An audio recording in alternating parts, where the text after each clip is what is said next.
اعوذ باللہ من الشیطان الرجیم بسم اللہ الرحمن الرحیم اهدنا الصراط المستقیم صراط الذین انعمت علیہم غیر المغضوب علیہم ولا الضالین صدق اللہ العظیم۔ لفظ بلفظ ترجمہ۔ اهدنا ہم کو دکھلائیے، الصراط راستہ، المستقیم سیدھا، صراط الذین ان لوگوں کا راستہ، انعمت علیہم جن پر تیرا انعام ہوا، غیر المغضوب علیہم ان کا راستہ نہیں جن پر غضب ہوا، ولا الضالین اور نہ ان لوگوں کا راستہ جو گمراہ ہیں۔ آیات کا مکمل ترجمہ۔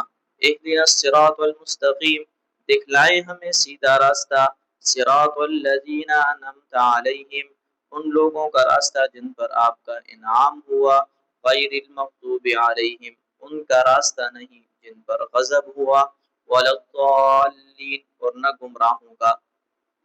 ان تینوں آیات مبارکہ میں تین باتیں بتلائی گئی ہیں۔ نمبر ایک، اللہ سے دعا کی گئی ہے یا اللہ ہمیں سیدھا راستہ دکھا، اور نمبر دو پر اس سیدھے راستے کی وضاحت کی گئی ہے یا اللہ ان لوگوں کا راستہ جن پر تیرا انعام ہوا۔ انعام یافتہ کون ہیں؟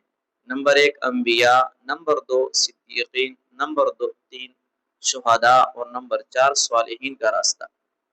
اور تیسری مغضوب علیہم اور ضالین یعنی وہ لوگ کہ جن پر اللہ کا غضب ہوا، اور وہ لوگ کہ جو گمراہ ہیں ان کے راستے پر چلنے سے حفاظت مانگی گئی ہے۔ غضب والے لوگ یہود ہیں اور گمراہی والے لوگ وہ عیسائی ہیں۔